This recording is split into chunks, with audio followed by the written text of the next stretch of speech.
Os recordamos que podréis continuar con este debate y hacer vuestras preguntas a los invitados en la página web de Facebook de Burbuja Radio.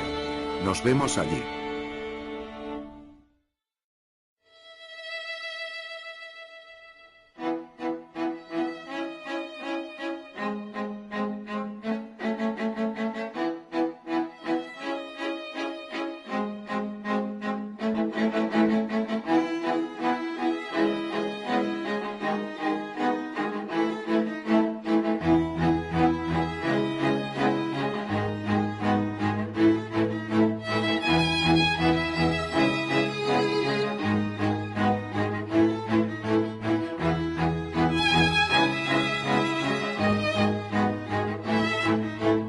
Están ustedes escuchando Economía Directa. Muy buenos días, amigos de Colectivo Burbuja. Os doy la bienvenida una vez más a nuestro debate Economía Directa. Hoy contamos como invitados con Matthew Bennett. Muy buenos días, Matthew. Buenos días, Juan Carlos, y a todos. Con Pablo Baroja. Muy buenos días, Pablo. Hola, buenos días. Y con José Basauri, nuestro nuevo invitado. Muy buenos días, José. Buenos días a todos. Hoy, como no puede ser menos, el día 29 de marzo, huelga general. Vamos a hablar de cómo está transcurriendo la jornada de huelga. Por mi parte, estoy en el centro de Madrid. Lo que puedo decir es que el tráfico en las calles se nota bastante más ligero que otros días. Hay pocos camiones, hay pocas furgonetas de reparto. Los bares que tengo por aquí cerca sí que se ven abiertos, taxis se ven algunos menos, hay algunos huecos para aparcar, cosa bastante rara, ¿no? Y bueno, en general poco más, tal vez algo menos de gente por la calle. No está el tráfico ni mucho menos como un domingo, pero tampoco está como un día de diario normal. Y de momento, como no he salido todavía de casa, pues poco más puedo decir. Tú, Matthew, ¿cómo lo vas viendo? ¿Cómo transcurre la jornada de huelga ahora que son las 9:30 de la mañana? No, de momento aquí al lado de mi casa en Murcia está todo muy tranquilo. Pero estoy viendo la prensa en laverdad.es, que es el periódico regional así más visto de Murcia, y titulan: atacan con cócteles molotov a un coche patrulla y una sucursal bancaria en Murcia. El coche estaba aparcado y no había agentes en su interior. O sea, titulan eso y ponen una foto de unos contenedores en llamas para llamar la atención un poco. Entiendo. ¿Y por allí qué se va comentando? Pues realmente poco. La gente con quien he hablado yo más bien está en contra de la huelga. No he visto a mucha gente dispuesta a hacerla, la verdad. Sí, desde luego. ¿Y tu opinión sobre el tema de la huelga cuál es, Matthew? Pues yo entiendo que haya gente ya que quiere hacerla, ¿no? Entiendo que haya mucha preocupación en el país por la reforma laboral y por el futuro que se plantea para mucha gente, sobre todo los jóvenes. Al mismo tiempo, pues parece desde arriba, desde Europa y desde el gobierno que es necesario hacerla. Pues ciertamente hay razones para la confrontación hoy. Sí, o sea que vamos, que... Y sobre... Lo que no sé es si desde fuera van a ver las imágenes, si os acordáis, de cuando Rajoy estuvo fuera en Bruselas esa vez y hubo las protestas en Valencia, y luego en las portadas de algunos periódicos y en las páginas interiores había imágenes de las calles de Valencia en llamas, entre comillas, y eso se dio la vuelta un poco al mundo, y Rajoy estaba en Bruselas diciendo que eso daba muy mala imagen para España. Pues yo creo que hoy podría pasar lo mismo, ¿no? Sí, que los de fuera ven eso y que aunque realmente no haya mucho alboroto aquí en las calles, ven las imágenes fuera, en la prensa financiera ven el tema de la bolsa y empiezan a decir que esto es la segunda Grecia, o ya superamos Grecia incluso. Bueno, yo como la opinión que tengo es que quien de verdad da mala imagen de España en el extranjero es Mariano Rajoy.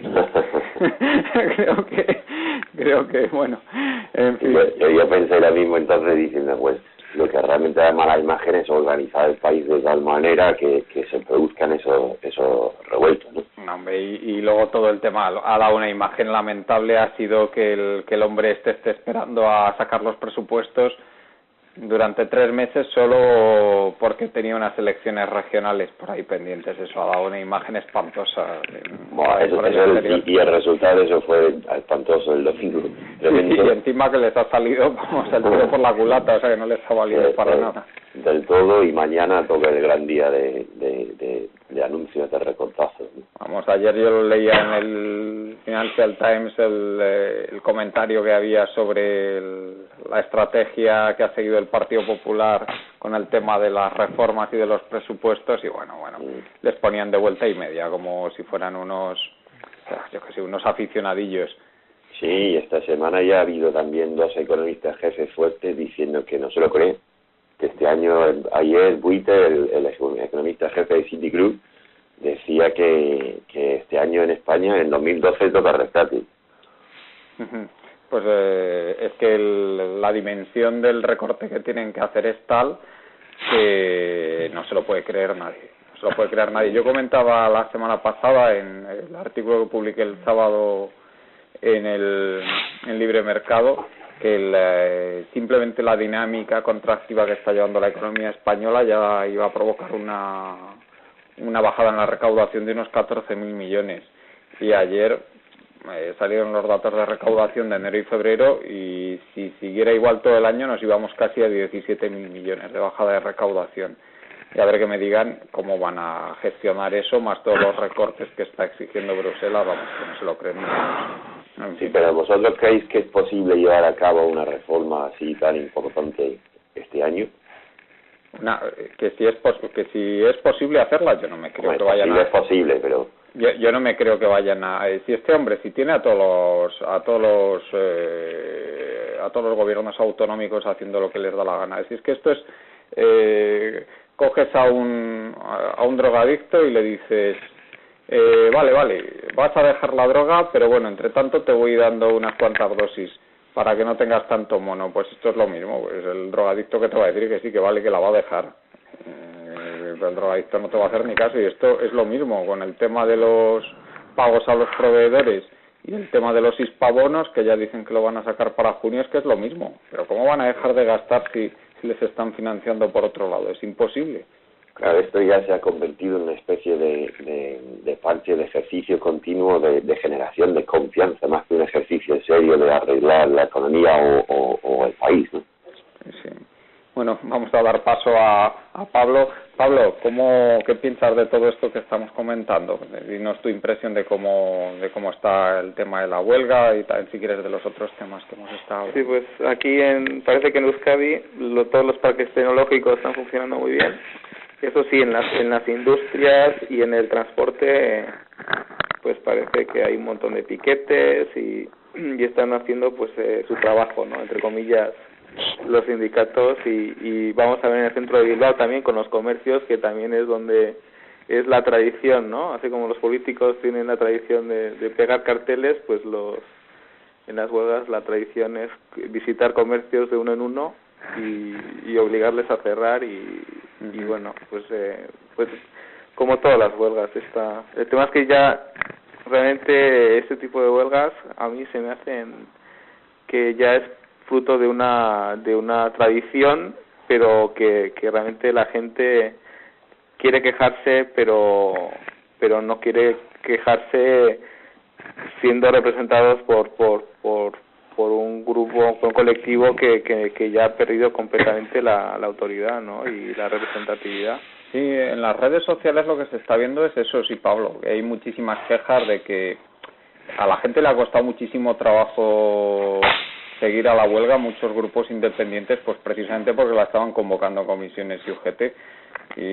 Pero bueno, sí, al final sí que se han sumado muchos grupos independientes, aparte de estos dos sindicatos mayoritarios, que la verdad es que tienen una imagen cada vez más lamentable. Pero lo que dice Macio es cierto, o sea, yo creo que aquí sí se está dando una imagen aquí por ejemplo con barricadas incendiadas y tal, se da una imagen tipo Grecia bis, y esto es lo último que necesitamos, porque la imagen, por ejemplo, del 15M era como de fiesta positiva, o sea, de queja, pero pues cuidando pues un poco con cierto civismo y tal, que no te afecta al turismo, no te afecta, pues bueno, pero claro, este tipo de huelga, si les da por quemar, pues tal y como tenemos los problemas financieros es que no sé, ya esto puede empezar a coger una velocidad de caída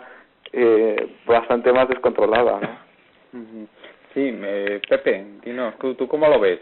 Pues aquí, bueno, yo vivo en Burriana, en un pueblo de la provincia de Castellón. Se ve ahora por la mañana poco movimiento, pero bueno, yo con la gente que he hablado no estaban muy a favor de la huelga, sino más bien todo lo contrario. Toda la gente con la que yo he hablado hoy tenía pensado ir a trabajar. Otra cosa ha sido los comentarios que he tenido con funcionarios y con gentes que tienen derechos, que estos pues sí que secundan la huelga. Estos secundan la huelga porque ellos tienen todos los derechos laborales.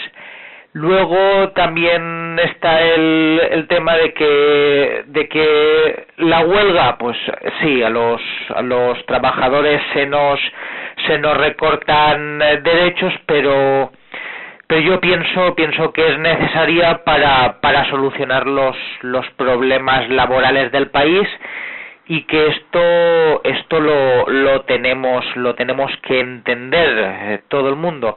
Y luego también pues que el gobierno ha hecho una reforma laboral, pero le falta hacer unas cuantas reformas también ellos mismos, y ellos mismos dar ejemplo a la población de que ellos son los primeros que se recortan. En esto no estamos viendo ningún movimiento. Entonces sí, es muy bonito pedir sacrificios, pero luego uno no cumple con el ejemplo. Sí, porque vimos, por ejemplo, cuando hicieron todos los ajustes deflacionarios en Letonia, que bueno, que lógicamente eran muchísimo más fáciles que en España, pero bueno, vimos que los primeros que se recortaron los salarios el doble que el resto del sector público fueron los funcionarios del Banco de Letonia, el Banco Central de Letonia. Aquí yo desde luego todavía no he visto salir a los diputados ni al Banco de España diciendo que se van a recortar nada, al revés. Incluso ayer vi una noticia que decía que se habían subido el sueldo de los diputados. Desde luego te tengo que dar toda la razón. Y luego, respecto a, no sé, José, hay un tema que yo veo que ayer lo comentaba con Jaime Garo y con José Luis Carretero, que bueno, que ellos tienen la postura de que presionando los salarios al alza pues se consigue un mejor reparto de la riqueza. Yo lo que les comentaba es que la evidencia empírica que hay en economía de que eso no sucede, es decir, que por presionar los salarios al alza lo que se genera es paro y no una mejor distribución de riqueza, pues es aplastante. Esto lo vimos en Francia cuando se rebajó la jornada laboral de 39 a 35 horas en el año entre los años 98 y 2000, que no se consiguió disminuir el paro. O sea, recordemos que esa bajada de jornada laboral que hubo en Francia se hizo sin recortes salariales, es decir, que fue realmente una subida de salarios, y los sindicatos y el gobierno que había entonces pensaba que con esto se iba a disminuir mucho el desempleo, y realmente no se consiguió nada de todo esto. ¿Tú qué piensas de este tema?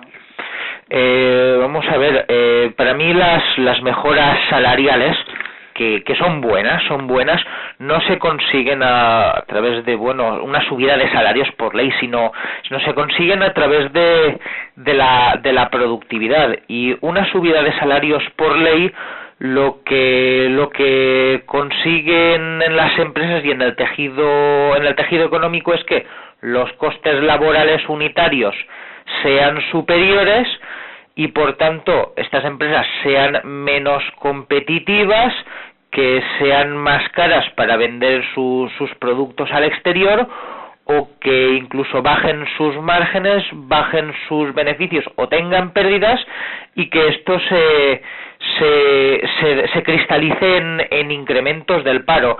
unos incrementos salariales que no vengan dados por productividad, lo que van a hacer es provocar paro.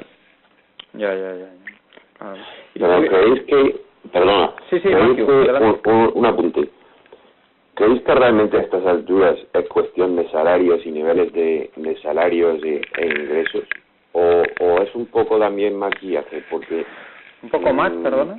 Un poco de maquillaje, o sea, o digamos un apunte menor a estas alturas. ¿Realmente por ajustar los sueldos 10 días más, 10 días menos, vamos a solucionar la crisis? ¿Realmente van a dar las empresas o los autónomos, las pymes, las grandes empresas, 5,5 millones más de puestos por quitarles 10 días o 20 días en la reforma laboral? Vamos, yo ahí estoy totalmente de acuerdo contigo, Matthew, y lo he comentado varias veces, o sea, no solo en la radio, sino en artículos, que el tema de los salarios ahora mismo es bastante... Si lo que pretenden es que salgamos por exportaciones, o sea, se están equivocando totalmente. O sea, por la reforma laboral esta no va a conseguir que mejore la competitividad española de cara a las exportaciones más que muy, muy levemente. Entonces... yo creo que cualquiera que haya tenido su propia empresa o haya trabajado así pensando en eso, sabe que lo que hace que una empresa crezca o quiera crecer es la confianza o la certeza, la creencia de los ejecutivos, de los dueños de la empresa, de que vaya a haber más ventas de cara al futuro próximo. Y de ahí la necesidad de contratar a más gente. Ahora que una cosa que sí te diría, que si lo que ellos han pensado haciendo esta reforma laboral es que van a aumentar las exportaciones, yo creo que se están equivocando de medio a medio. O sea, además que lo he hecho el cálculo econométrico y bueno, pues va a ser muy, muy poquito. Ahora, que lo que sí que tenemos que ser conscientes es que a un nivel de demanda interna dado y un nivel salarial dado, el empleo que hay en un país es el que hay y no hay más. Y en España no tenemos ninguna posibilidad de subir la demanda interna. Entonces, a ver qué hacemos. ¿Dejamos a la gente que esté en el paro hasta el día del juicio final? Que a mí me gustaría saber qué solución puede haber para esto. Yo creo que Pablo nos puede orientar un poco. Mira, hay una cosa curiosa en España, que las zonas con mayores niveles salariales son las zonas con menores niveles de paro. Sí, Euskadi, como tú has dicho. Euskadi, fíjate, estamos creo que son los salarios más altos de España y el desempleo más bajo. Pero con mucha diferencia, solo Navarra y Euskadi tienen como 5 puntos menos de desempleo que la siguiente comunidad autónoma, ¿eh? O sea que Andalucía podría perfectamente seguir bajándose los sueldos y es que ahora mismo si fuera ese el caso, el tema de que con los salarios se solucionaría todo, que no se explicaría la tasa de desempleo en Andalucía y la tasa de desempleo en el País Vasco. Pero ¿qué es lo que ocurre, Pablo? Que Euskadi tiene una cosa que no tiene Andalucía, que es un tejido industrial potentísimo. Yo creo que lo que comentaba José Basauri es la madre de todas las batallas, que es el tema de la productividad y claro, habría que al final el salario es reflejo de cómo funciona el mercado laboral y la economía de una región y bueno, si es una región que utiliza muy bien sus recursos, que las empresas que están en esa región son empresas que pues sanas, que han competido, que compiten bien, que organizan bien pues sus medios y tal, pues al final tienes unos salarios que justifica esa productividad más alta. Sí, pero tú dime, Pablo, que yo eso lo veo muy bien a largo plazo, es decir, tú tienes pero ¿cómo creas tú un tejido industrial como el de Euskadi en Andalucía? Eso no se puede crear de la noche a la mañana. No, pues yo bueno, para empezar, evitar yo creo que uno de los elementos que se negoció aquí durísimo fue la reindustrialización, o sea, reindustrialización, el evitar que se desmantelara todo el sistema industrial, y porque aquí, claro, como en su momento dijeron que la industria ya era historia, por lo menos los políticos en esta región tuvieron el cuidado de defender la industria local, y que sí, bien, se cierran un montón de astilleros y tal, pero bueno, que queden 2 o 3, o nos cargamos altos hornos, pero bueno, vamos a montar la acerería vasca, ¿no? Sí, o los parques tecnológicos, o los parques funcionando muy bien. Y se intentó no simplemente, oye, vamos a destruir todo, porque yo creo que el resto de España, con la entrada de la Unión Europea y tal, pues los políticos no creo que tuvieron en mente el intentar mantener algo de tejido en el resto de regiones, ¿no? Y el caso más sangrante de todos, Pablo, ha sido el de Cataluña, el de Convergencia en Cataluña. O sea, eso parece mentira que ese partido no haya seguido la estela del PNV, que ha sido realmente el responsable de que ese tejido industrial en Euskadi no se deshaga. Y Convergencia se ha dedicado a lo que se ha dedicado, en lugar de dedicarse a conservar el tejido industrial catalán, que además era potente, era un tejido muy potente, y sin embargo prácticamente se ha desmantelado. Entonces eso es un tema realmente, además a mí el de Cataluña me duele muchísimo cómo se ha ido al garete la industria catalana, porque realmente ahí había un germen para haber creado una cosa realmente potente hace simplemente 25 años. Es una auténtica pena, desde luego. ¿Y podría yo preguntar a Pablo una cosa, Juan Carlos? Sí, claro. Ya que estamos, Pablo, ¿cuál es el proyecto empresarial emblemático del País Vasco en este momento? ¿Cuál es el tema que más se comenta a nivel de crear un proyecto nuevo? No sé, yo creo que aquí el ojito derecho del País Vasco son los parques tecnológicos, y aquí pues tenemos varios, pues en San Sebastián, en la parte alta hay uno, aquí está el de Zamudio, y se siguen, yo creo que se siguen desarrollando esa parte, y se cuida, por ejemplo, mucho el que puedan venir pues científicos, tiene incluso ventajas fiscales, que al final no deja de ser una injusticia frente a los investigadores locales, pero tienen aunque no sean muchos, pero los investigadores extranjeros que vienen aquí tienen ventajas fiscales, por ejemplo. O sea, yo creo que los parques tecnológicos, yo creo que ahí se está apostando muchísimo. Es curioso, porque mientras comentabas lo de la reindustrialización del País Vasco, yo pensaba en Murcia aquí y en el tema de las actitudes. Y te he preguntado de lo del proyecto emblemático, porque aquí en Murcia, tú me estás hablando de parque científico, parque tecnológico, científico, inversión, a través de inversión extranjera, ventajas fiscales para todo ese tipo de actividades relacionadas. Y aquí en Murcia el proyecto empresarial emblemático del momento es un parque temático y el aeropuerto regional de Corbera, que quieren que sea un aeropuerto internacional. Y aquí la mentalidad está centrada en ese proyecto. Matthew. Sí. Yo pienso que, bueno, aquí nosotros en Valencia estamos igual que vosotros los murcianos.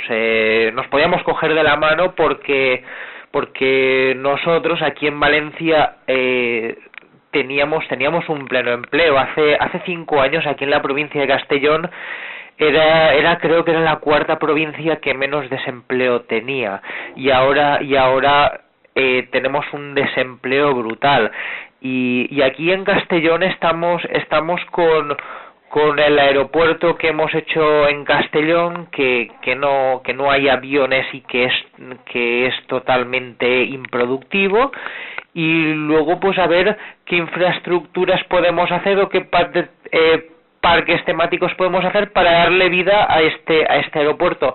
Nosotros pensamos que si hacemos funcionar este aeropuerto y que se mueva a pleno nivel, nos vamos a salvar.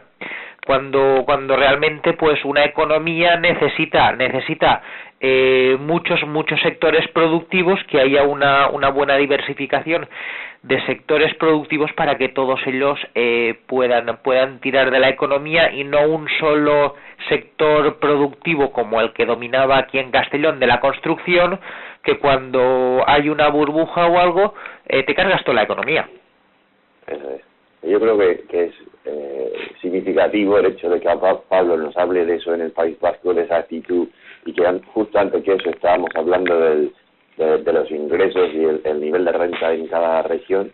Yo ayer mismo puse en mi Facebook la foto esa de Wikipedia que muestra el PIB per cápita en las distintas regiones de España, y claramente se veía una división entre el norte y el sur.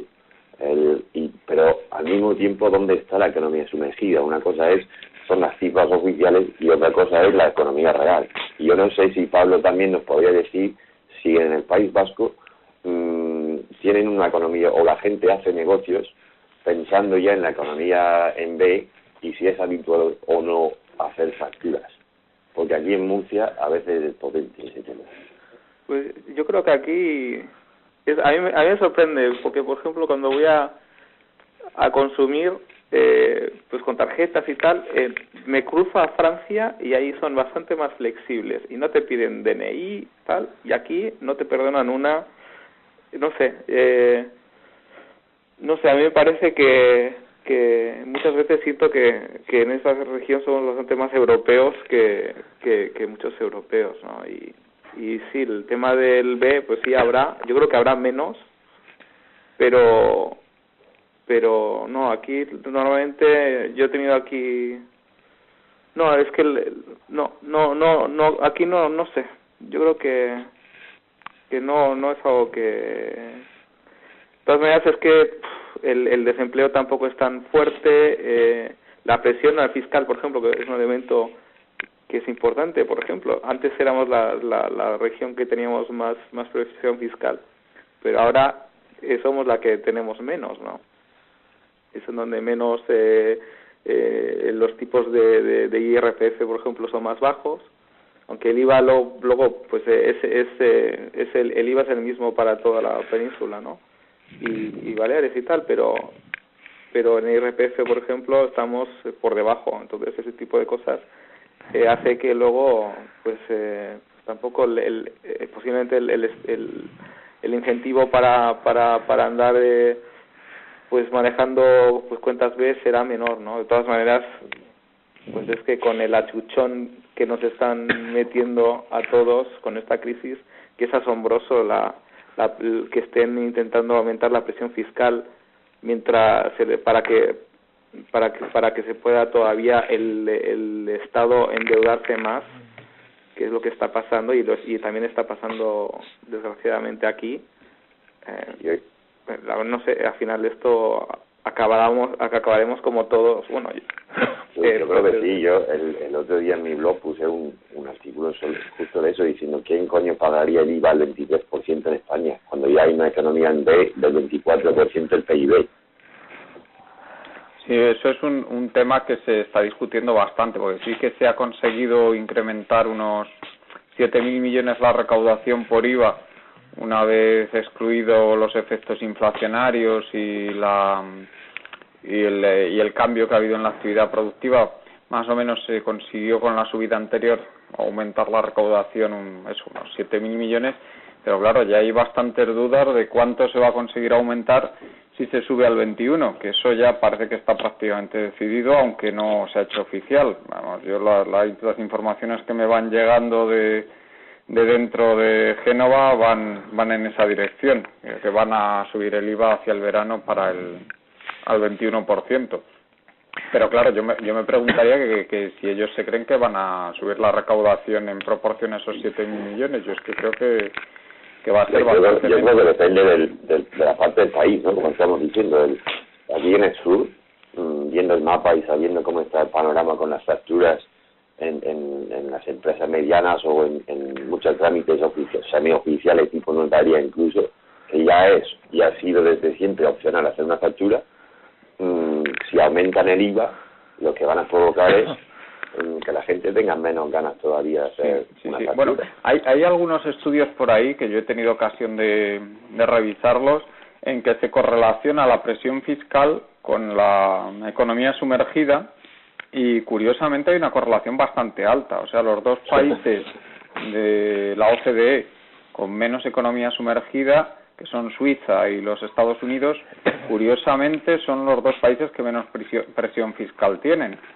Y mientras que países que tienen una fama de estrictos, de serios, de muy rigurosos a nivel moral, como son los países nórdicos, sin embargo tienen el doble de economía sumergida que puedan tener los Estados Unidos o Suiza. También, y claro, la única explicación que dan los economistas que se dedican a estudiar este fenómeno de la economía sumergida, la única explicación que tienen es porque la presión fiscal en los países nórdicos pues es aproximadamente el doble que en los Estados Unidos y en Suiza.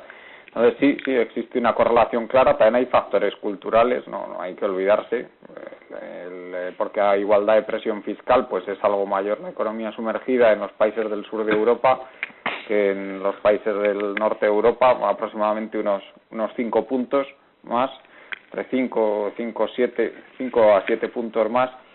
Y bueno, España se encuentra en una zona dentro de lo que es la Europa, nos encontramos en una zona media, o sea, superior a los países nórdicos, superior a Alemania, superior claro está a Suiza, pero muy por debajo de lo que hay en los países del este de Europa, que suelen tener niveles de economía sumergida rondando el 30% o incluso más. Entonces es un fenómeno bastante curioso de cómo van reaccionando los ciudadanos y las empresas a los aumentos de la presión fiscal, porque recordemos que se habla mucho de que hay que fomentar las inspecciones fiscales, que yo estoy de acuerdo, por supuesto, que se fomenten, pero es que eso tiene un límite. Tiene un límite que es el límite de que hay actividades que es imposible de detectar, por mucho que se inspeccione. Pero yo pienso que en esto de la economía sumergida, bueno, es un problema de competitividad. A una presión fiscal baja, realizar economía sumergida no te va a dar muchos más beneficios que en una presión fiscal alta. Pues la diferencia entre el que está en la economía sumergida y el que hace las cosas correctamente, pues la diferencia de beneficios o de ingresos puede ser bastante mayor. Entonces esa es una de las causas a que a mayor presión fiscal pues la gente diga, por aquí gano más dinero. Así es. Es lógico, ¿no? También. Sí. Y luego pues bueno, se está subiendo la presión fiscal pues para disminuir el déficit, pero yo creo que ni nuestros políticos españoles ni los políticos europeos, que son los que nos evalúan y nos ordenan lo que tenemos que hacer, se han dado cuenta de que para realmente disminuir el déficit público, si queremos realmente pagar, lo que necesitamos es crecimiento económico. La clave está en el crecimiento económico. Si se crece económicamente, es la única forma de poder pagar las deudas. E incluso pienso yo, esto ya son más cábalas mentales, que después de las primeras conversaciones de Merkel con Zapatero, que le decía haz esto, haz lo otro, y luego Zapatero decía sí, pero cuando ya le dejaban dinero, cuando el Banco Central Europeo daba dinero a los bancos españoles, entonces ya relajaba el tema. Entonces pienso yo que dice, para que no me engañen, voy a imponerles toda una serie de restricciones, unas reformas estructurales que darán sus frutos a largo plazo, y luego pues si la cosa va peor ya tomaremos otras medidas, no lo sé. Sí, pero José, las reformas que se están tomando, o sea, que se están llevando a cabo, yo no creo que vayan a ser eficaces, porque las reformas realmente eficaces, ¿cuáles serían? Pues serían sencillamente toda esa regulación autonómica, regulación municipal que hay, que aplasta literalmente a los emprendedores, pues directamente sustituirla por una declaración responsable y decir, oiga usted, quitando lo que son actividades peligrosas, que eso ya es otro cantar. Ya sí que tendría que estar la administración más encima, pero lo que son actividades normales, cogería y decir, oiga, usted quiere emprender un negocio, pues mire usted, los requerimientos para su negocio son estos, haga usted una declaración responsable y directamente emprenda su negocio, que nosotros ya pasaremos a inspeccionarle para ver si realmente lo que usted ha dicho en su declaración es cierto o no. En Murcia no sé si sabéis, han empezado a hacer algo así dentro de la ciudad, ¿no? El ayuntamiento hace poco, pues si no recuerdo mal, aprobó un nuevo reglamento municipal diciendo justamente eso, que ya sería posible abrir un negocio nuevo siempre que tuvieras el local o el acceso al local con unos requisitos muy mínimos y ya luego pasarían para inspeccionarte. Claro, pero eso es un primer paso, pero el segundo paso es esos requerimientos, que hay muchísimos requerimientos absurdos, pues eliminarlos, porque realmente en muchos sectores, bueno, yo voy a poner un ejemplo que ya he comentado alguna vez más en la radio, que es el ejemplo de la fabricación de medicamentos a medida que tiene la regulación sobre fabricación de medicamentos a medida que tiene la Comunidad de Madrid. Hay un tema curiosísimo que es que una vez que uno cumple todos los requisitos para fabricarlos, estoy hablando de lo que es pequeña fabricación asociada a lo que es la actividad de un farmacéutico, como sabéis yo soy farmacéutico y conozco el sector bastante bien, resulta que uno cumple todos los requisitos que hay, lógicamente, que yo lo veo muy bien que se cumplan, pero luego cuando se trata de ubicar el local donde ejercer esto, resulta que no puede un farmacéutico hacerlo en cualquier local, sino que tiene que ser en el mismo local donde está la oficina de farmacia. De manera que como los locales de las oficinas de farmacia, pues por su propia naturaleza, la mayor parte no pueden tener espacio para esto, estás coartando de una manera totalmente absurda por esta regulación el que esto se lleve a cabo. O sea, le estás impidiendo ya de facto al 95% de las oficinas de farmacia que se dediquen a esto, simplemente por esa regulación tan ridícula. O sea, y como esto os podéis encontrar ejemplos, pero a cientos y a miles. O sea, entonces, mientras no seamos capaces de legislar de una forma racional lo que es la actividad empresarial, es imposible que aquí surjan empresas para poder sacar adelante la economía del país y generar crecimiento. O sea, es que es totalmente imposible. O sea, esto es una carrera de obstáculos para cualquier emprendedor, lo que hay, todo el aparato regulatorio que hay en España. Pero... Sí, Pablo. No, yo no estaba... perdona, no. Matthew.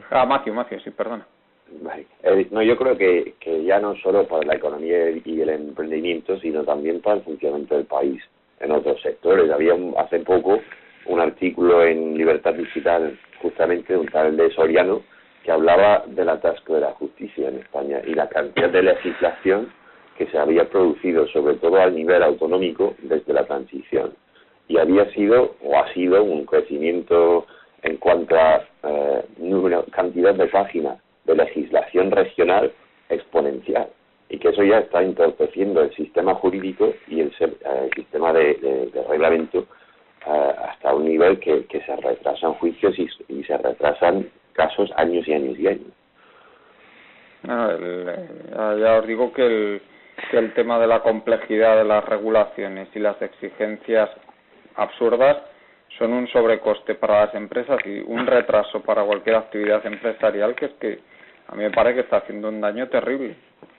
Pero yo es que bueno, en este sentido de cosas he visto, bueno, porque he ayudado a algunos amigos a montar alguna empresa y veo que primero tienes que gastarte un dineral para poder cumplir todos los requisitos que necesitas para poner tu empresa en funcionamiento.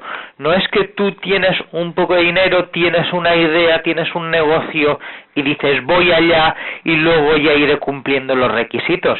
Pero lo primero de todo, pues que si las licencias ambientales, licencias de actividad o un carnet de que puedes hacer esto o lo otro, y lo primero que tienes que hacer es estar 6 meses perdiendo el tiempo por ahí para conseguir esto, para conseguir lo otro, y pagando dinero que no hace que no se refleja en una actividad productiva.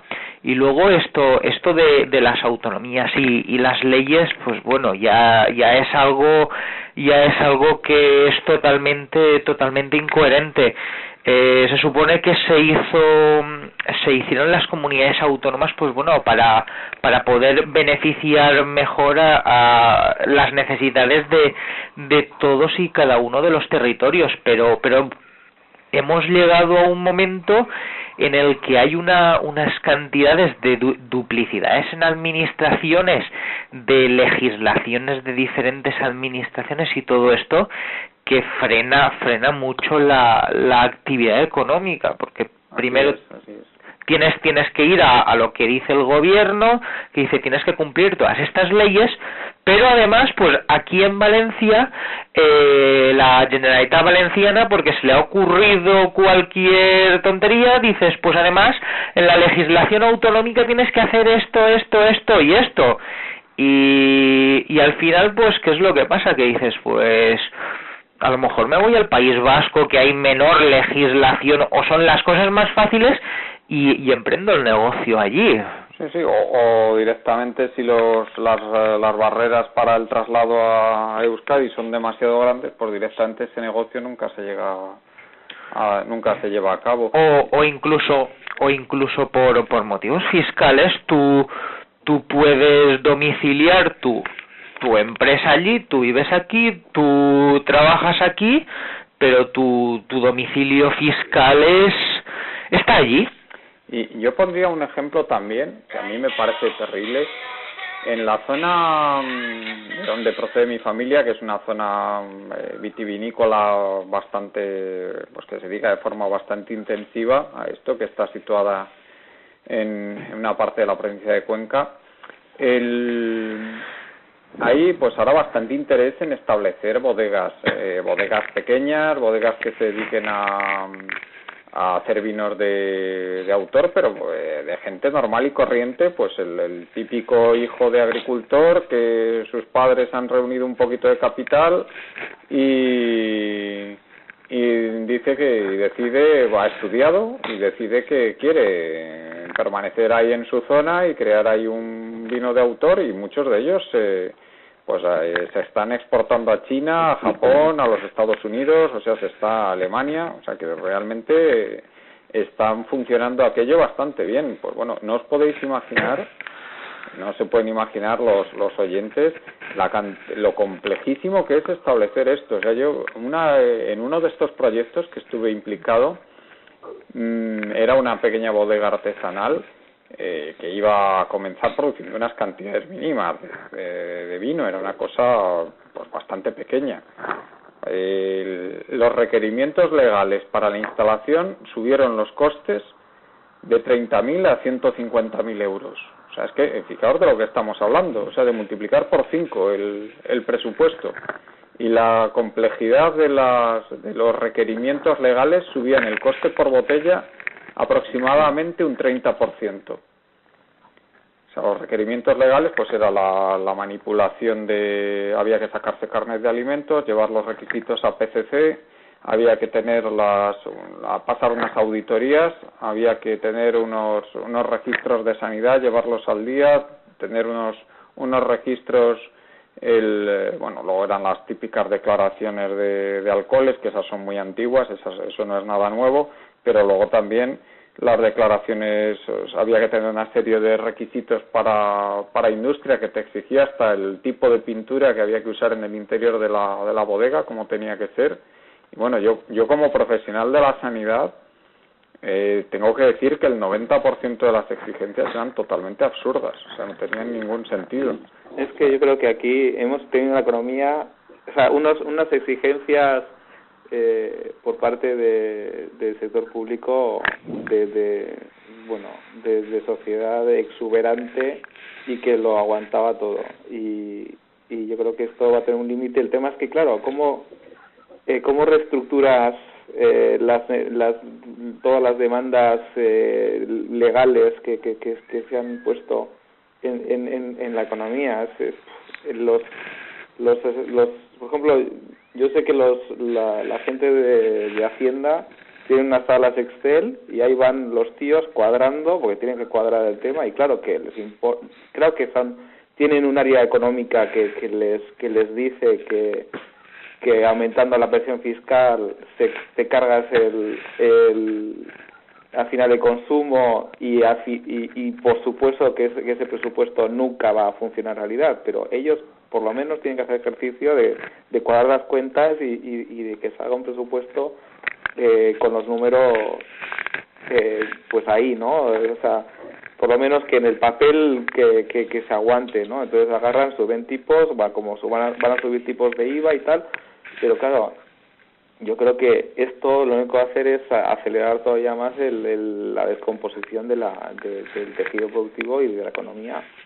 Pero bueno, No, pero es que bueno, esto que estás comentando de Hacienda, esto es muy fuerte, porque vamos a ver, los números no son tan sencillos ni tan fáciles como ellos creen, de que tú aumentas la presión fiscal y enseguida vas a generar unos ingresos fiscales impresionantes.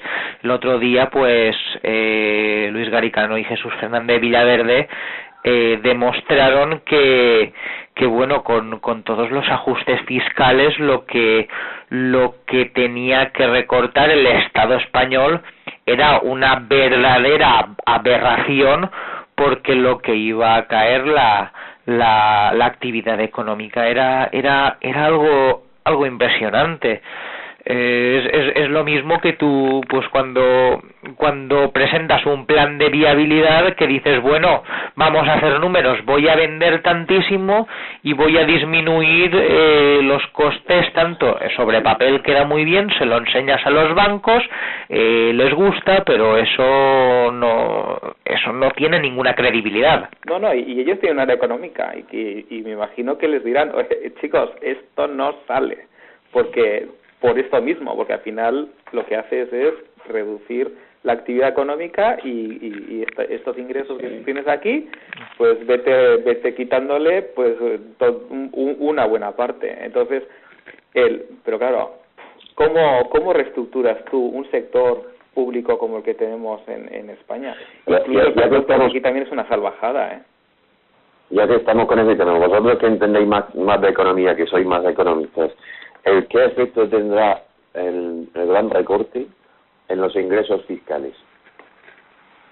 Bueno, esto es lo que comentaba José ahora del artículo que además era muy bueno, el que publicaron Jesús Fernández Villaverde y Luis Garicano, que efectivamente que hay es lo que se llama la elasticidad de los impuestos, es decir, que por cada euro que cae la actividad económica se dejan de recaudar aproximadamente, con la presión fiscal que tenemos en España, 0,6 euros. Entonces claro, como también sabemos lo que va a caer la actividad económica en función de los recortes del gasto público, pues llegaban a la conclusión Jesús Fernández Villaverde y Luis Garicano que como mínimo el dinero que iba a tener que recortar el gobierno no eran los 43.000 millones que había dicho este señor de Guindos, que por cierto es un señor bastante mediocre para la tarea que le ha tocado, y no digamos ya Montoro, hablando de mediocres. sí, no eran esos 43.000 millones, sino como mínimo 55.000 millones, y decían ellos que podría llegar incluso, que era su opinión, a 64.000. Para cuadrarlo, ¿no? Para cuadrar el presupuesto. Entonces, claro, eso es ridículo, o sea, eso no lo van a hacer jamás. O sea, y al mismo tiempo parece que los impuestos, los inspectores de Hacienda dicen que los impuestos que se recaudarían de la economía en B, si se hiciera un control más férrea sobre ese tema, serían unos 30.000 millones. 30.000 millones. Uf. Entonces, si yo tengo una empresa y veo mis cuentas y veo que por un lado tengo un problema de tanto y luego por otro lado tengo un agujero del tamaño de 30.000 millones, querré atajar ese hueco primero, ¿no? Sí, lo que ocurre es que ellos, ahí tenemos dos problemas. Lo primero, que no tenemos el equipo humano necesario como para hacer eso. O sea, la Inspección de Hacienda está trabajando al límite ya, ¿sabes? Tiene realmente muy pocas posibilidades con el personal que tienen de recaudar más de lo que están recaudando. O sea, están trabajando. Y no entiendo entonces por qué, si sobran consejeros, si sobran oficiales, si sobran enchufes, si sobran amiguetes en la administración pública, y tenemos un problema de 30.000 millones en Hacienda y no hay gente suficiente, ¿por qué no se despide mañana mismo a la cantidad de personas necesarias en otras áreas de la administración y damos al día siguiente una posición nueva para inspectores de Hacienda? Pues hombre, sí, eso desde luego debería hacerse, y no solo eso. Lo que pasa es que yo lo de los 30.000 millones lo veo bastante optimista, también todo hay que decirlo. Pero bueno, eso es a lo que veníamos en un principio de reforma laboral y de legislación laboral. Aquí tenemos una cantidad de señores que están en ayuntamientos, en comunidades autónomas o en un ministerio, que ahora mismo pues no están haciendo nada y no se les puede despedir porque funcionario es empleo de por vida, a no ser de que hagas alguna burrada muy gorda. Entonces esta gente tiene el empleo seguro, trabaje, no trabaje, haya faena para él o no haya faena para él. No existe una flexibilidad de dices, bueno, toda esta gente no la necesito, la puedo despedir, y toda esta gente que la necesito pues la busco y la contrato y le doy un empleo. Ese es también uno de los problemas de la legislación laboral que tenemos en España y de derechos del trabajador. Sí, una flexibilidad muy escasa. Bueno, y sobre todo yo también destacaría que es un tema dentro de todo lo que ha sido la reforma laboral. Yo creo que lo que realmente era necesario era la posibilidad de que hubiera un sistema práctico y rápido para salvar empresas que estuvieran en riesgo de desaparecer por no poder afrontar los costes del despido. Vamos, a mí eso me parecía lo básico. El resto pues realmente me parece bastante inútil, el resto de lo que han hecho. Hace 2 días Sale Martín en su Facebook decía eso, que de esos miles de millones de recorte que estabais comentando, que la única manera de hacerlo, para él la única manera era vía privatizaciones. Y por ejemplo también hace unas semanas también venía una noticia diciendo que el número de gimnasios en España había crecido, ¿no? Y la razón de esto no es que ha habido muchos empresarios que se hayan puesto a montar gimnasios, sino que eran gimnasios que los estaban costeando ayuntamientos, que dicen ya no podemos más. Esto automáticamente se pasa a la iniciativa privada y ya que funcione como un gimnasio privado. Pero Pablo, eso no reduce el déficit, el privatizar, porque eso no, bueno, como José, que sabe mucho de contabilidad, nos lo podrá decir, que eso realmente no contabiliza para reducción de déficit, porque se considera cambiar activos de un tipo por activos de otro, el privatizar algo. Pero por lo menos ya no es una partida de gasto. Por lo menos ese gimnasio, bueno, si están va a pagar que si están en pérdidas sí, pero si coges empresas que están ganando dinero, como como puede ser el canal de Isabel II o como puede ser loterías, al contrario, reduces esos beneficios, desaparecen. Pero bueno, Salai Martín, que por cierto es uno de mis economistas favoritos, la explicación que hacía era que primero las privatizaciones lo que podían solucionar era cumplir objetivos sin haber una caída económica fuerte, que con la privatización se pudieran ir devolviendo algunas deudas. Entonces, al tener un endeudamiento menor, los pagos por intereses son menores. Y en ese ¿Qué te refieres? A utilizar el efectivo obtenido, o sea, la liquidez obtenida de la venta de activos que no son financieros, utilizarlo para reducir esos pasivos financieros de deuda, ¿no? Sí, pero además no es necesario tener que utilizar tampoco todo para ir devolviendo deuda y bajar los intereses, sino que en parte se podía utilizar para bajar impuestos que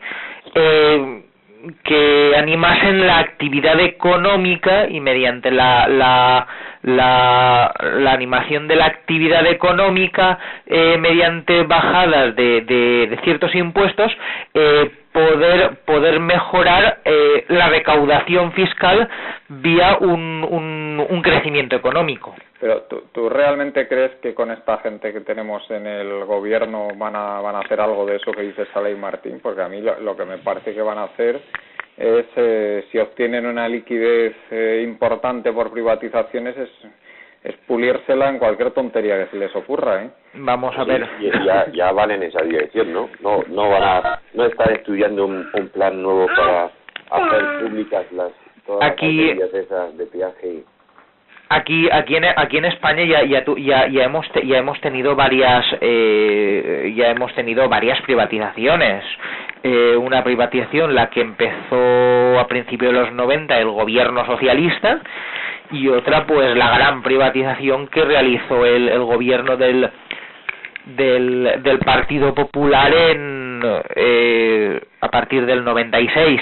Ahí se consiguió una cantidad de dinero que podía haber servido para disminuciones de impuestos o para flexibilizar muchas más cosas. Por ejemplo, en temas de transportes tenemos una gran cantidad de autopistas de peaje al lado de una carretera convencional, las cuales pues se podían haber rescatado, porque es que el proyecto que había era desdoblar o hacer una autovía o hacer un desdoble justo también otra vez al lado de la autopista, y entonces tener ahí una gran cantidad de carreteras y tener una sobrecapacidad, que creo que por ahí por Madrid lo estáis sufriendo esto. Sí, con la CR tenemos ahí una cantidad de autopistas de peaje tremenda que están totalmente vacías.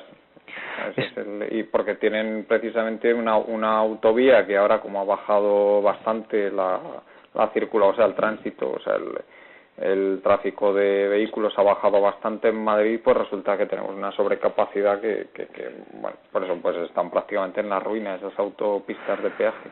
Pero es que incluso muchas veces utilizar el dinero para hacer una autovía pública teniendo una autopista al lado, pues buscar alguna forma de no incrementar la capacidad si no es necesario, o rescatar esa autopista pagando lo que sea necesario, pero no hacer otra obra incrementando la capacidad de una forma innecesaria. Ya hemos visto, pues bueno, lo que tú decías, que las anteriores privatizaciones, que bueno, que el dinero que lo han conseguido pues ha servido para hacer gasto público y para ofrecer servicios que realmente no eran necesarios. No es competencia del gobierno del Estado ofrecer ciertos servicios que sí que le tocaría realizarlo pues a empresas privadas. Yo el problema que veo es que aquí tomaron como gasto estructural, o sea, como ingresos estructurales, ingresos que eran pues transitorios, eran unos ingresos coyunturales debidos a la burbuja inmobiliaria, a la burbuja crediticia. Entonces resulta que si el Estado tuviera ahora mismo el tamaño que tenía en el año 99, corrigiéndolo por el IPC, debería ser aproximadamente un 30% menor de lo que es. O sea, el Estado, me estoy refiriendo al Estado considerándolo en el sentido amplio, incluyendo ayuntamientos, comunidades autónomas, diputaciones. Entonces, evidentemente la economía privada todos sabemos cómo está. O sea, el tejido productivo del país, si toma uno los indicadores parciales de industria, de servicios y no digamos ya de construcción, pues está más o menos como estaba en el año 99. Entonces, ¿a qué estamos jugando? O sea, con un sector privado que está reducido al tamaño que tenía a finales de los años 90, queremos mantener un sector público hinchado unos 160 o 170 mil millones de euros. Es que eso es imposible. Es que eso no es sostenible, lo mire uno como lo mire. Y bueno, pues lo tenemos que asumir. Lo más que esta gente no es capaz, porque ha montado esas estructuras totalmente sobredimensionadas para lo que es la capacidad de la economía española. Y ahora ¿qué pasa? Ahora ¿cómo reducen ese monstruo? Además es que la productividad de las administraciones públicas es inferior a la que existe en el tejido productivo privado. Entonces, las administraciones públicas se deberían dedicar realmente a lo que es necesario, que no puede realizar el sector privado, pero muchas cosas que puede realizar el sector privado no deberían hacerlas las administraciones públicas. Si hay una necesidad en la economía, pues ya será alguien el que verá la necesidad e intentará realizar pues el proyecto empresarial adecuado para esta actividad, y es el que intentará ganar dinero, y el que intentará hacer las cosas para ganar dinero y hacer las cosas bien, ¿no? Porque el sector público pues le da igual ganar dinero que no, porque no son ellos los que lo ponen. No, pero es que eso lo decía el mismo Keynes, lo decía exactamente como lo has dicho tú. Es que el sector público no estaba para eso. Pero vamos a ver, es que no estamos hablando de aquí de Hayek ni nadie, estamos hablando del mismo Keynes que decía eso. Pero es que el tema de Keynes, Keynes dijo una cosa en un momento, y ahora cualquiera que se le ocurre gastar algo dice Keynes, y la palabra mágica es Keynes. Keynes en un momento de una depresión en Estados Unidos, donde había proteccionismo en todos los países y el comercio se anuló completamente, y un país que no tenía un endeudamiento público y con un sector público muy pequeño, se le ocurrió en un momento diciendo, bueno, si hacemos una serie de cosas de gasto público, mediante este multiplicador mejoraremos la actividad económica. Pero bueno, también los gastos públicos que se realizaron en aquel entonces eran bastante más productivos. Había en aquel momento un fuerte déficit de infraestructuras, y luego, después de un tiempo, a este gasto público que le dio crecimiento a la economía, lo sustituyeron las exportaciones. Fueron las exportaciones las que cogieron la fuerza del crecimiento de la economía y les permitieron pues poder ir solucionando este tema. Pero no es ahora que tenemos un problema económico, Keynes gasto, y eso es todo.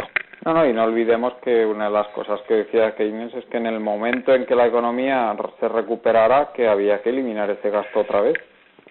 Y además, si los keynesianos, o bueno, políticos keynesianos realmente fueran bastante puros en economía, cuando hay un momento de fuerte crecimiento económico, también deberían utilizar políticas keynesianas en el sentido contrario. Efectivamente. En el sentido contrario, bajada de gasto público, señores. La economía tira muy bien, cualquiera puede hacer esto, nosotros nos retiramos de aquí y nosotros empezamos a bajar el gasto público. Es lo que debería haber hecho el Estado español durante la época de la burbuja inmobiliaria, aplicar medidas de contracción fiscal para enfriar esa burbuja, y además con eso hubieran conseguido crear un fondo muy importante, un fondo soberano muy importante que ahora nos hubiera venido de miedo.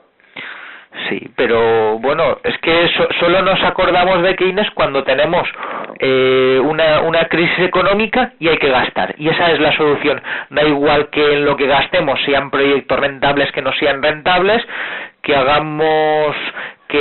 cambiemos todas las aceras de la ciudad que no produce nada, o que, por ejemplo, pues podamos hacer un corredor mediterráneo, que esto sí que puede ser viable para la economía.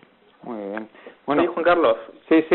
Quería también continuar con el tema de Sally Martín, sobre el ejemplo que habías puesto de Lotería Nacional, porque ya es que no solo lo que está comentando Basauri sobre el tema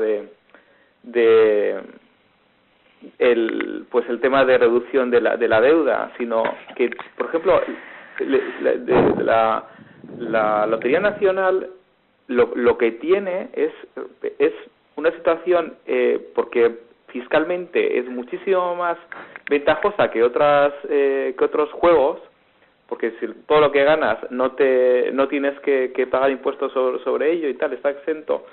Eso hace que al final esto actúe como porque otras loterías no pueden tener una competencia desleal. Claro, es una competencia desleal, y al final acabas teniendo un monopolio ahí montado, ¿no? Sí, pero claro, hay muchísimos costes que están ahí, o costes de oportunidad de falta de ingresos, los costes de oportunidad de otras loterías que no se han creado cuando se podían haber creado, y todo eso no se contempla, ¿no? Pero es que ese es un ejemplo perfecto de cómo funciona este país.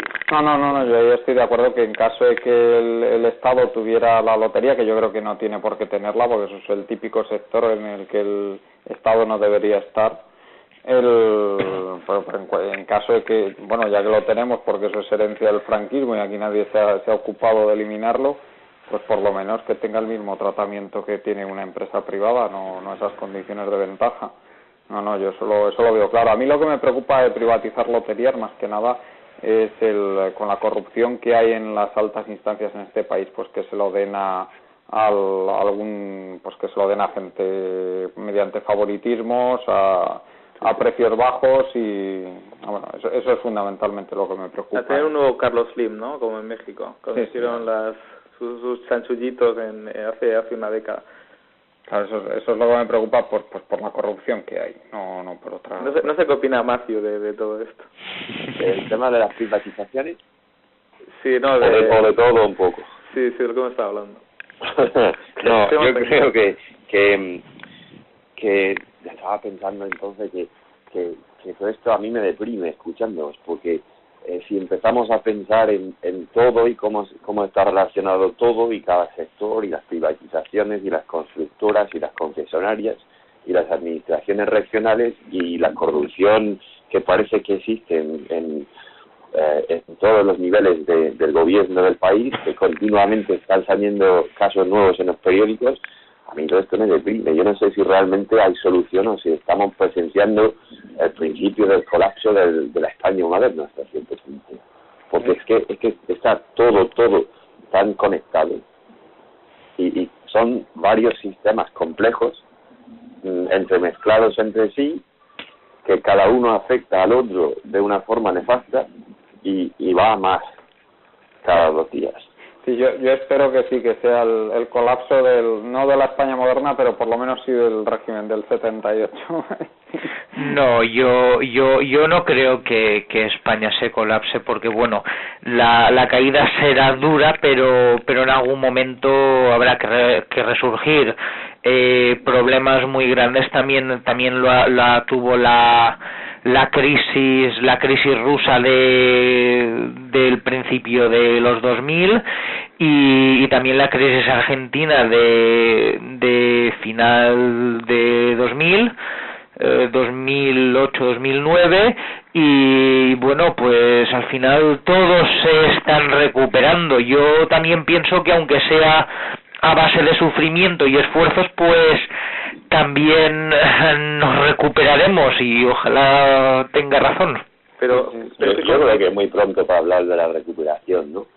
Porque lo que estamos viendo allí es la continuación de lo que empezó a ocurrir en el 2008, basado en un modelo productivo, entre comillas, de construcción y pelotazo, que tiene su base hace 20 años.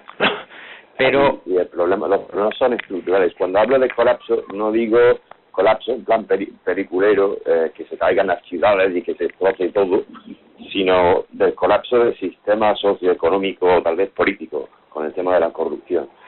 Porque está claro que o parece claro, cada día más, que el sistema basado en la transición y el 78, que sirvió muy bien a los españoles de entonces para crear la España moderna y hacer la transición desde la dictadura a la democracia moderna, la monarquía constitucional, pero nos veo demasiado concentrados en esa época y en ese juego de reglas, cuando el mundo ya está cambiando, la situación ya está cambiando, y no olvidemos que 300.000 personas, 300.000 españoles ya han abandonado su país y se han marchado fuera.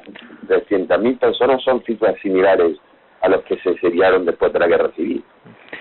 Pero es que el modelo del 78 no es que fuera malo, fue un modelo para un momento. Las leyes y todo tienen que ir cambiando al cambio del panorama mundial. Y claro, pues seguimos en caída libre porque bueno, en 2007 empezó la crisis económica, estalló la burbuja, y claro, no la quisimos reconocer, luego empezamos a reconocerla y empezamos a aplicar unas medidas incorrectas que decían que nos iban a salvar, pero que hizo que luego tuviéramos mayores problemas de déficit y de deuda pública. Exactamente. Y claro, hasta que no caigamos a un nivel bastante bajo, que nos toque recuperarnos porque sí y porque ya no haya ninguna otra solución, mientras aún podamos vivir del cuento de alguna forma y no hacer las reformas que se deben hacer, pues seguiremos cayendo. La crisis argentina no empezó en 2008, allí culminó todo ya con el problema del corralito, pero los problemas ya los venían teniendo desde hacía mucho tiempo antes.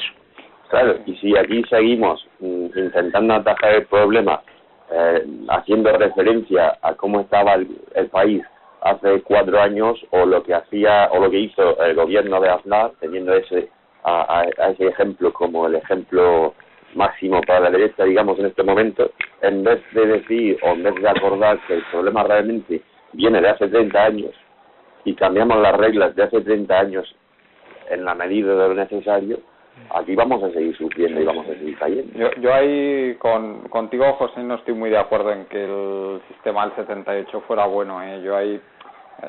Yo difiero de ti.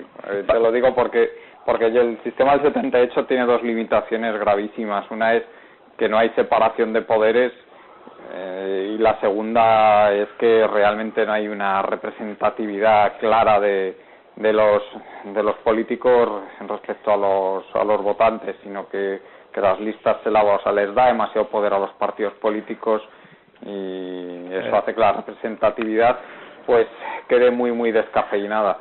Entonces yo creo que ahí hay dos problemas gravísimos y que son los que están causando que ahora esté todo totalmente anquilosado, y también eso es el causante fundamental de que la corrupción haya llegado a estos extremos.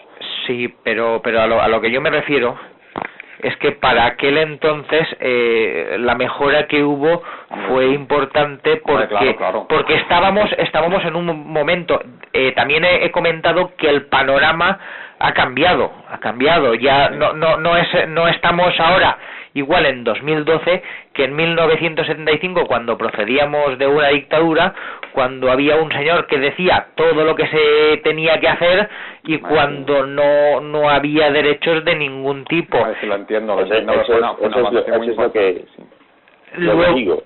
El sistema del 78, la transición y la constitución del 78 sirvió muy bien a España entonces, lo hicieron muy bien. Los políticos estaban a la altura en ese momento y hemos visto nosotros los frutos de ese ejercicio en lo que hemos vivido aquí en el país.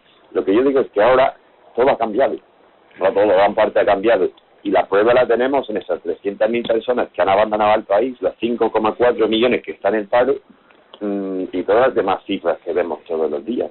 La vida, el futuro nos está exigiendo un cambio urgente en el sistema, y los políticos que están haciendo en gran parte del país siguen teniendo como referencia a esa otra época, no esta nueva. No, y además hay otra cosa, que no va a haber recuperación por una sencilla razón, que desde que empezó la crisis, aquí la única parte que ha ido que ha ido perdiendo trabajadores y tal ha sido el sector privado. Solo hasta hace un mes, 2 meses, el sector público ha empezado a destruir trabajo, y ha empezado a destruir trabajo más rápido incluso que el sector privado.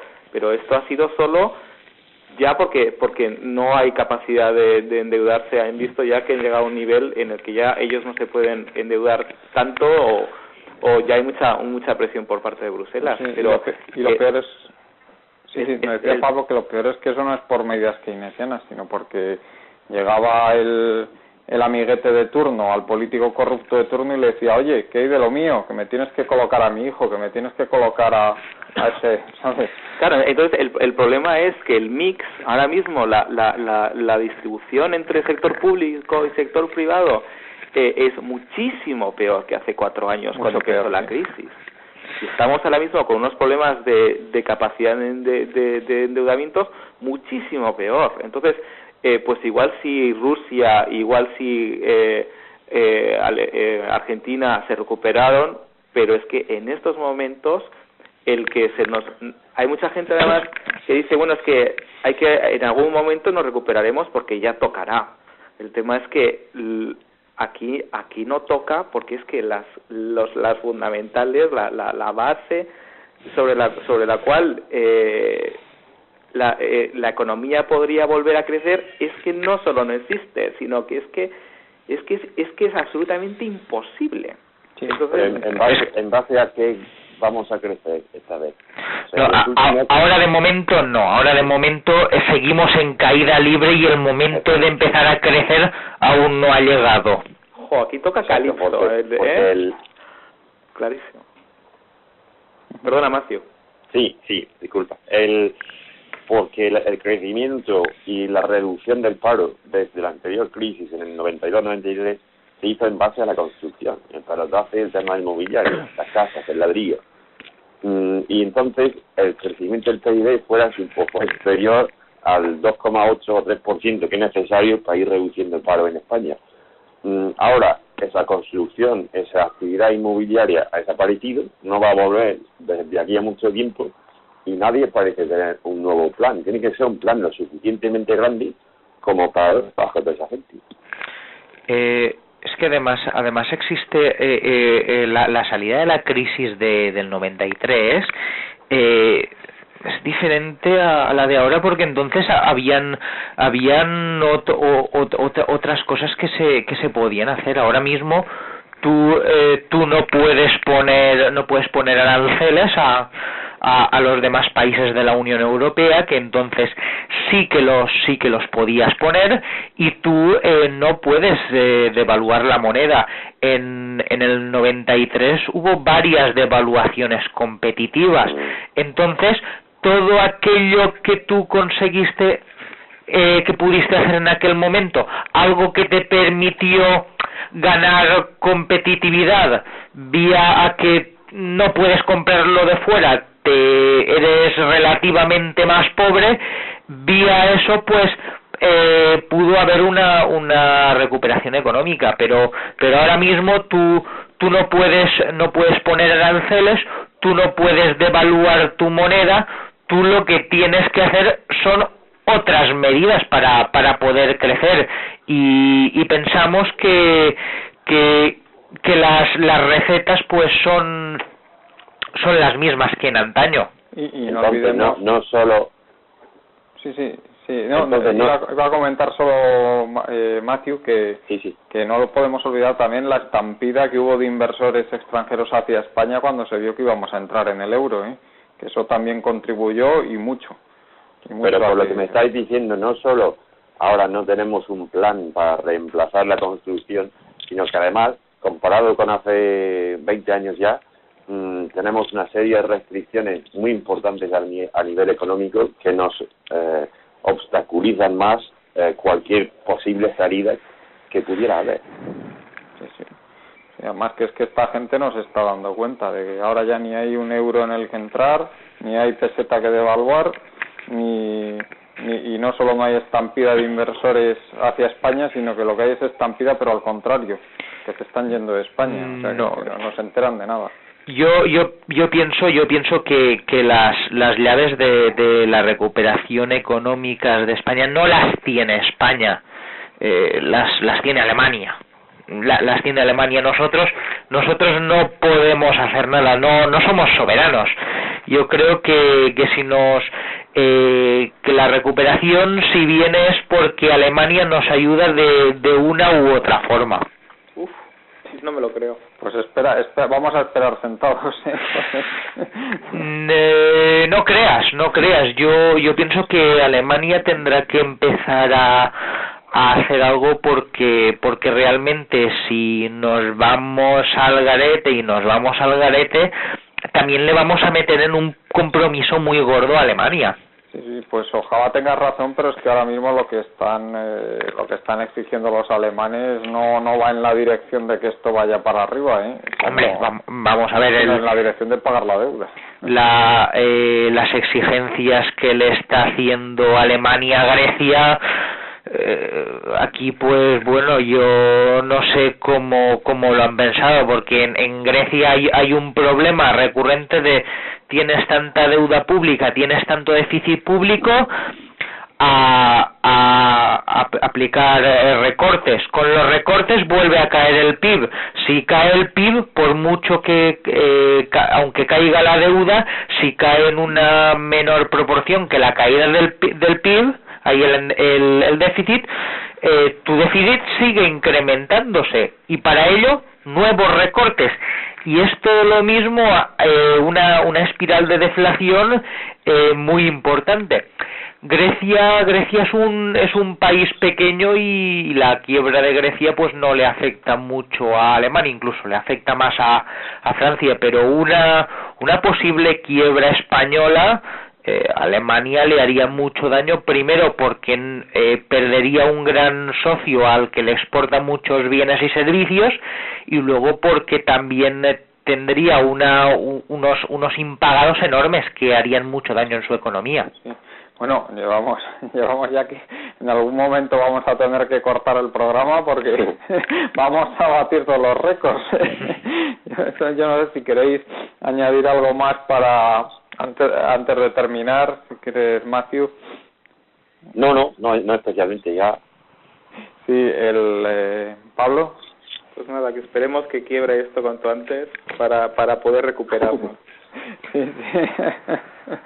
Y si quieres, José, como eres el nuevo participante, te dejamos la última palabra.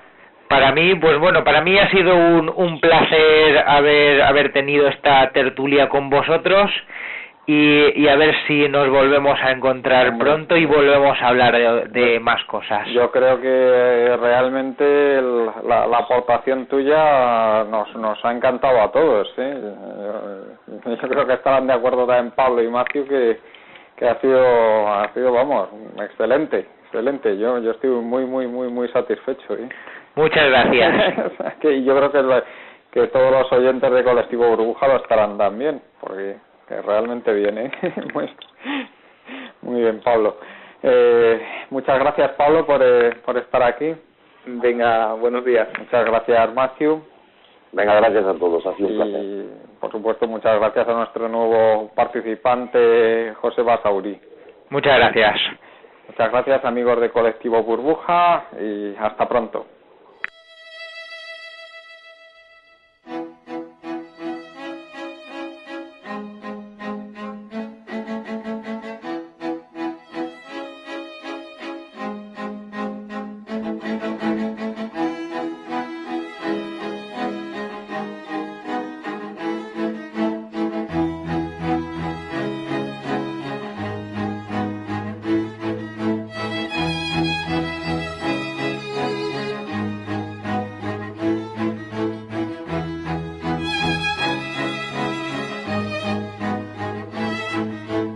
Están ustedes escuchando Economía Directa.